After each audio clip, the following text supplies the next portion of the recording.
আমি সকলকেই বলবো, যারা এখনও ভাবছেন যে একটি সঠিক ইন্টেরিয়ারকে দিয়ে আপনার বাড়ির সব ধরনের কাজ করাবেন, আর দেরি করবেন না। অবশ্যই আমাদের যারা ভিডিও দেখছেন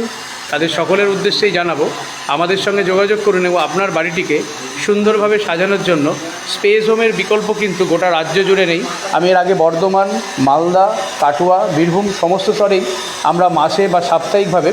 জেলা ভিজিট করি এবং এখনও পর্যন্ত গোটা রাজ্যে আমাদের 10-এরও অধিক ডিস্ট্রিবিউটাররা জেলায় জেলায় কাজ করেন এবং তারই যথাযথ উদাহরণস্বরূপ আমি প্রত্যেকটি সাইটে গিয়ে আপনাদেরকে দেখিয়ে নিই। এখানে যেমন একটি পেস্টিংয়ের কাজ চলছে, দরজাগুলো যে দরজাগুলো যে সানমাইকা পেস্টিং হয়, সেই দরজার সানমাইকা পেস্টিংয়ের কাজ চলছে এবং ভেতর দিকে মডুলার কিচেনেরও কাজ চলছে এবং আমাদের এক্সপার্ট ফিটাররা থাকেন, তাদের সঙ্গে যে ডিজাইন, অর্থাৎ মডুলার কিচেন করার আগে বা যে কোনো জিনিস করার আগে আমরা কিন্তু একটা ডিজাইন প্রস্তুত করে নিই এবং সেই ডিজাইন অনুযায়ী আমাদের ফিটাররা সর্বোপরিভাবে